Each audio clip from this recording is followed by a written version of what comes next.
see you folks here too. They're having 10 days of prayer here in the church and praying probably many times a day. When I was a girl, we didn't go to church, but my mother had taught us a prayer that we said at mealtime, and then there was another prayer at bedtime. And that was the extent of the prayer life in my home. Well, when I was about 4, my father came home with a little black puppy. And my mother said, "Oh, we don't need a dog." And my dad said, well, he thought that I did. That would be good for me to have a dog. And so Skipper became my dog. And it was just a puppy. And we went through all the puppy stage of him getting into mischief and stuff. But by the time he was 1 year old, he was a nice dog. He was about this high. I loved him very much. But this dog had one bad habit. And that was he liked to chase cars. And often we would hear cars honking the horn. It says, "Oh, Skipper's got out on the road again." And then one day we heard a honking the horn. We heard a screeching of brakes. We heard a yelping. And I said, "Skipper, oh, Skipper." My dad went running out, and the dog just went running off. His back legs had been run over. And he was pulling his back legs, and he disappeared.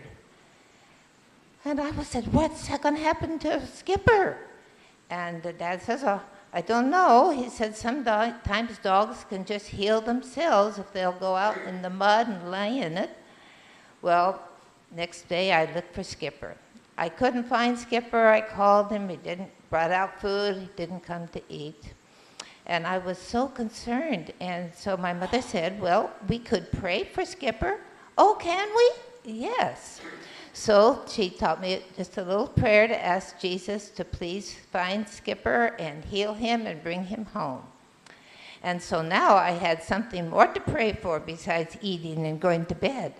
Every time I would think about Skipper, I would pray that, "Oh, Lord, I don't know where he is, but please heal him." Every day I did that. And it was about a week when we heard a little barking.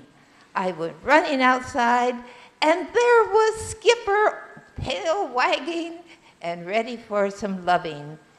And I was so happy. And I just thank God that he heard my prayer, a prayer of a little 4 or 5-year-old girl, that he healed her dog and brought him back for some more years, although he finally did succumb to another hitting of the car. And that was another sad day. But anyway, God wants to hear our prayers, even if it's just for animals, because we can come to God with all of our needs. He loves us, and he wants to do what is best for us. And I hope you enjoy our service today. You may take your seats now.